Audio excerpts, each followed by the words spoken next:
Hi there, and welcome to this week's video. My name's John. I've had type 1 diabetes for the past 45 plus years, and I'm also an emergency medicine physician in New Hampshire. I've spent numerous years working in a diabetes clinic managing type 1 and type 2 patients for about a dozen years. So I created these videos to help improve awareness, help have some fun, maybe make some entertainment, and guide people through some more difficult times. My goal here is to share my experiences and hopefully help you a little bit. Also, I'm really hoping people have fun with this. But please, if you find something medically here that you'd like to change, talk to your provider, make sure they're aware and on board. Last week we talked a lot about hypoglycemia and low blood sugars. I believe the title was The Anatomy of a Low Sugar. This week we're going to look at high blood sugars. We're going to break down high blood sugars into what it means, how it feels, and what we need to do about it. So as a type 1 patient, I'm very familiar with high blood sugars. I'm sure all of us are. They're miserable. They're my least favorite part of diabetes, and they're also the most lethal part of type 1 diabetes. Type 2 patients tend to do a little bit better with it because a lot of times they have some insulin reserve and ability to produce insulin, whereas we as type 1s have no ability to make insulin. So, symptoms of a high blood glucose. Increased thirst. Why do we have increased thirst? Well, the main problem is there's so much sugar in the blood vessels that the kidneys want to get rid of it. And whenever the kidneys move something like sugar or sodium out, it takes water to go with it. So as a result, we start to get a little bit dehydrated and we kick in with the thirst desire and we drink more. The more we drink, the more glucose we urinate out, the more we pee. So a lot of drinking, a lot of urinating. As the sugars continue to get high, you'll experience some nausea, maybe some vomiting, maybe some sweatiness, confusion, headache, just feeling absolutely miserable. I used to describe it to friends as just a nasty, nasty hangover. I used to say low blood sugars are like being intoxicated. High blood sugars are that nasty hangover. I will say one thing that I've told my family many times. There is no thirst like we experience with hyperglycemia. When that sugar's up and you're dying for that drink and you can't get it, or maybe in the middle of the night you kind of wake up and think about it, there's nothing you can do. It's brutal and it tastes phenomenal. So a lot of drinking, a lot of urinating, nausea, vomiting, all kinds of problems with basic high sugars. As we continue and get higher sugars, things become a lot more dramatic. The cells of the body are struggling, okay? They can't get to the glucose because there's not enough insulin, and they need to make energy. They all have a job to do, whether it's the stomach lining, the intestinal lining, the heart cells, muscle cells, they all have something they need to do. So it's important that they get the energy to do so. If they can't access the glucose like they normally would with an appropriate amount of insulin, then they're gonna move on to another method to make energy. Unfortunately, that method lacks efficiency and has a lot of negative side effects. The acid levels in our blood will rise, okay? As acid rise, enzymes get broken down, proteins get broken down, they don't work as well. The body compensates with a metabolic, meaning gut acid. We try to blow it off respiratory-wise, so we breathe faster. Sometimes we get confused and we breathe more aggressively for a longer period of time, which is a fix, but at the same time, your diaphragm and your accessory respiratory muscles are using more energy, trying to use more energy, which they don't have, so they're producing more acid. So you get into this vicious cycle of misery.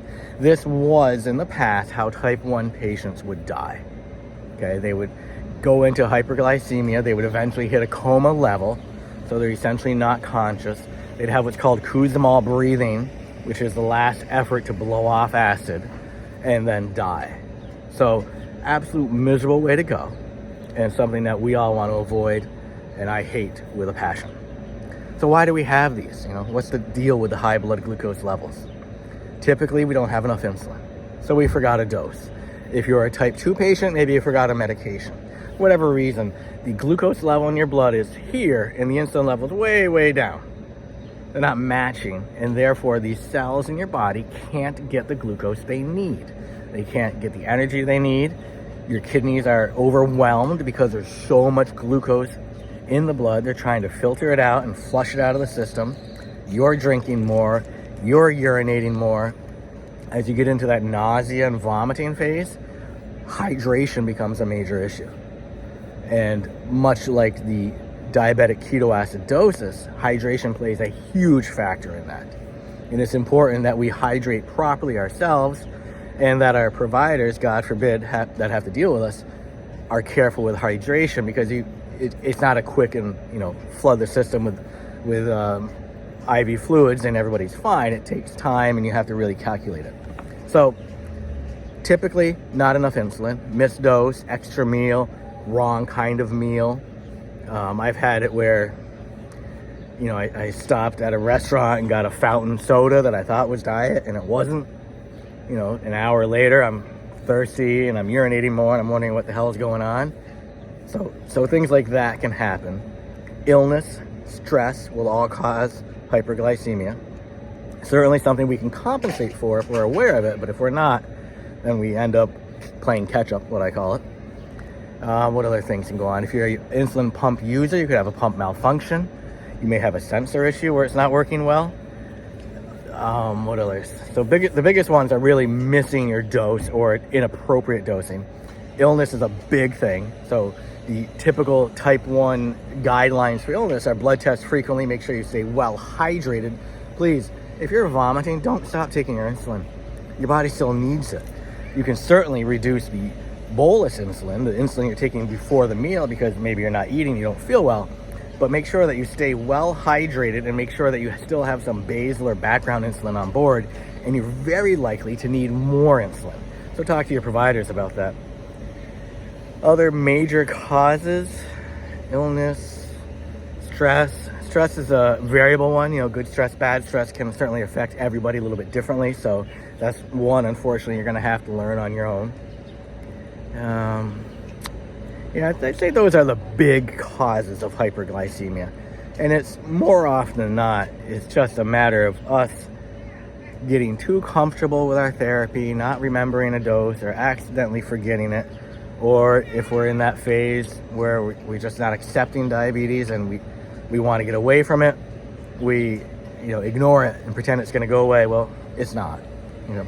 I've always said type 1 diabetes is my preferred form of diabetes, because we get so much what I call biofeedback. In other words, the body is really good at telling me this isn't working. So whether I decide, okay, today's my day, I can eat a pack of M&Ms, no big deal. Well, a couple hours after that, I'm going to be nauseous, thirsty, urinating like crazy, hating life. And that's my message from my body saying, no, M&M's, bad idea. We may say, oh, 20 units before my breakfast of a hard-boiled egg and some bacon is a good idea. Well, when I'm getting picked up off the floor an hour later, it's pretty clear that no, that didn't work so well. So we get a lot of good biofeedback or body communication telling us good idea, bad idea, and how to live with life. Unfortunately, folks with type 2 diabetes, because they have that background insulin production, because they're resistant to insulin, the little changes don't bother them as much. They tend to have less biofeedback or body communication to suggest what's good and bad. The downside to that is they can spend months with high blood glucoses all the time. They're not checking that often. They don't know where they're at. They're not concerned. Their A1C is 12, 13, and next thing you know, the complications are coming. So on that note, let's talk a little bit about complications. Hyperglycemia, or high A1Cs over time, can certainly cause complications for diabetes. Type 1 patients tend to suffer more from the microvascular complications. Type 2 tend to be macrovascular, but they can both dabble in each other's complications. So heart disease is a huge one for type 2. Cardiovascular and stroke is another big one for type 2. Eye disease, kidney disease, neuropathy is big for both. Type 1s tend to get hit with eye disease more commonly.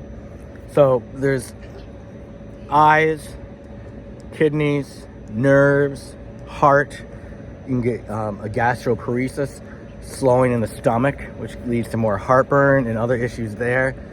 So there's a lot of areas where, if you think about it, the plumbing in the body has gotten smaller. Okay, you're in your extremities, you're in your toes. The capillaries are tiny, but because your blood glucoses have been so high for so long, the blood flow there stinks. So the nerves aren't doing as well. And you have neuropathy or numbness, pain, or even complete lack of feeling in the extremity. So all those can occur. Retinopathy, same deal. Tiny, tiny capillaries feeding the retina.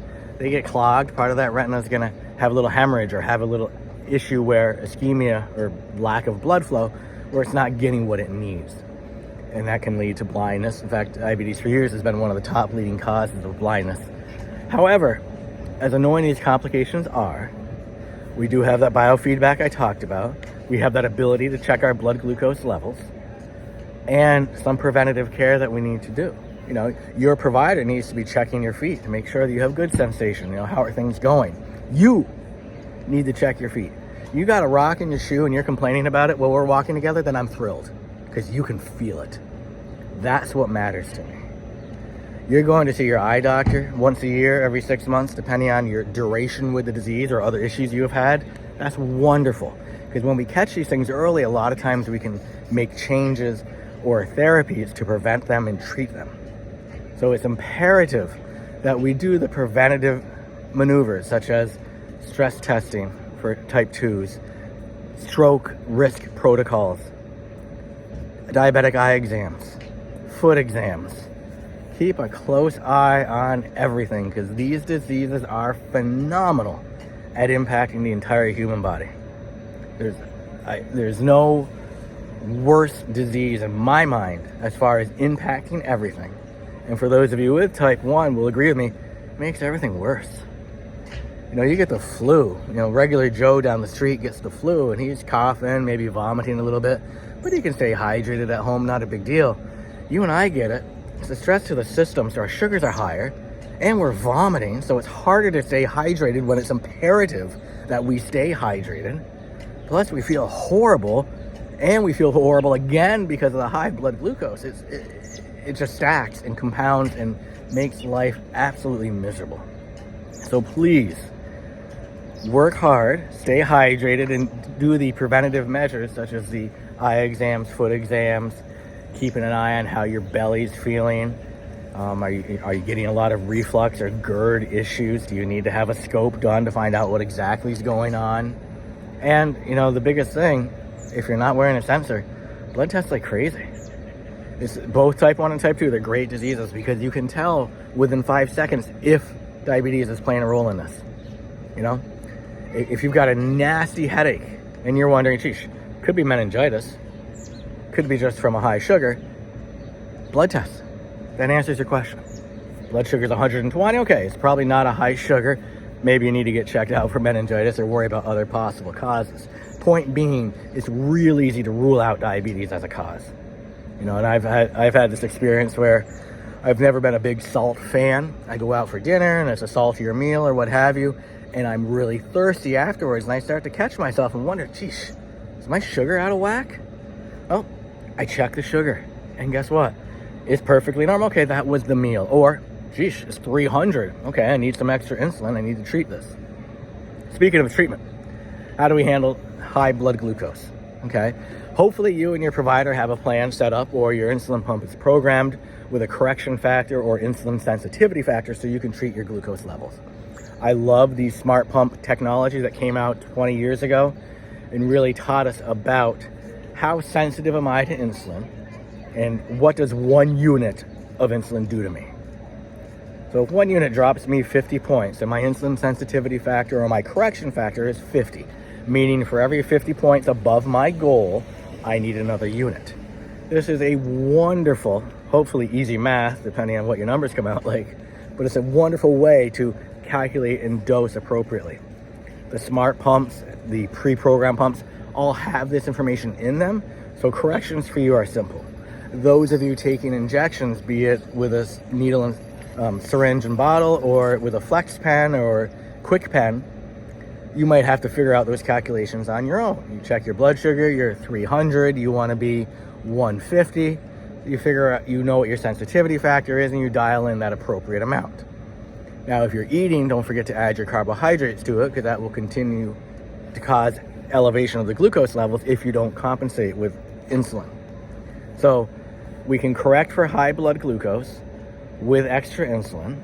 So if we're eating, it's a good time to add a correction. If it's random in the middle of the day and you want to correct, that's fine. I will urge you to use caution because exercise will certainly impact it. So if you just got done running and your glucose is 220, don't get too aggressive correcting it because your exercise is going to have an impact. However, if you're about to sit down and eat, you got to find the balance there. And again, all these things just require a little bit more frequent testing or looking at your sensor more often. So that's one easy way to fix blood glucose. If the levels aren't too crazy, exercise will always help. As we talked about before, the exercise makes the muscles more accepting of the glucose, less dependent on the insulin. So that will help reduce your blood glucose levels. Hydration is huge. Flush them out of the kidneys. And keep in mind that if hyperglycemia or high blood glucose goes unchecked and continues to rise, hydration becomes key. So start early, stay hydrated all the time, but especially when your glucose levels are up. Other medications for folks with type 2 diabetes, if you're on an SGLT2 inhibitor, which we'll talk about in the future, those help push glucose out. So that's a real big one for hydration. The more UP, the more glucose goes out. If you're on a GLP-1, those are limited. They're going to help you make insulin in response to blood glucose. So hopefully you have that ability to make the insulin. Sulfonylureas, I hate with a passion, and we'll talk about that in the future. But again, those will help you secrete insulin kind of randomly. Most of the time, they're not. Sorry, my phone just overheated there. So we were talking about type 2s and various changes they can make to the medications for hyperglycemia or high blood glucoses. There's really not a lot. If you're on insulin, hopefully your doctors talk to you about a correction factor or a sensitivity factor. You may have sick day rules, which are very beneficial. But aside from that, staying hydrated is the most important thing. Type 1s are the folks that are really in danger of diabetic ketoacidosis and death. So stay hydrated, work hard with it. Type 2s, if you're on insulin, you do have that benefit. Other than that, it's a tincture of time and a lot of fluids. So we've talked about the causes, we've talked about some treatments, we've talked about the misery of it all. I hope I stressed that well for you. I hope this has been beneficial to you. Please leave comments, like, subscribe, talk to me about your high glucose levels. I know type 1s love to talk about their blood glucose or A1C at time of diagnosis. It's always exciting. I've heard people with A1Cs as high, and actually I've seen them in the emergency department with A1Cs as high as 13. Blood glucose is in the 800, 900, 1200 range. It's certainly not something we're proud of, but it's kind of cool to see where we all started and how much better we feel today. So that's the hyperglycemia or high glucose in a nutshell. It happens. We have to deal with it. You've heard me say this a million times. This is a lifestyle, not a disease. You're driving the car. It's in the backseat. Show it some respect. Show it some love. And live your life for you and your loved ones. Keeping that in mind, if you're on insulin, make sure you've walked out of your doctor's office with an idea of how sensitive you are to insulin, what exactly it does to your blood sugar, sick day rules, and how your provider recommends that you compensate for high blood glucose levels so that you avoid an ER visit. It's the last thing you want. Diabetes will win if you ignore it and disrespect it and let it drive the car. It will drive you right to the grave. It can be lethal. However, it can be easily managed. The biggest game is in the mind. Have a good mindset. Learn from it. Learn to love it. Learn to live with it. And learn to be successful. Because if you're successful despite it, at some level you got to love it because it's pushing you and keeping you in line. So again, stay healthy. Please like, comment, and subscribe. Give me some ideas, your thoughts. In the next few weeks, we'll be talking about type 2. I still have my mother set up for an interview here for parents or people taking care of loved ones with diabetes. I want to get all that in. But any ideas you have, I always appreciate you sharing. I know Dave had suggested signs and symptoms, and we will certainly hit that. The type 2 part is going to take a little bit longer because it's a much more complicated disease. I've told you I love type 1 because we're black and white, but we'll definitely address that and have some fun with it. So enjoy your days, folks. Stay healthy and let us know what we're doing right and what we're doing wrong. I appreciate it. Thank you.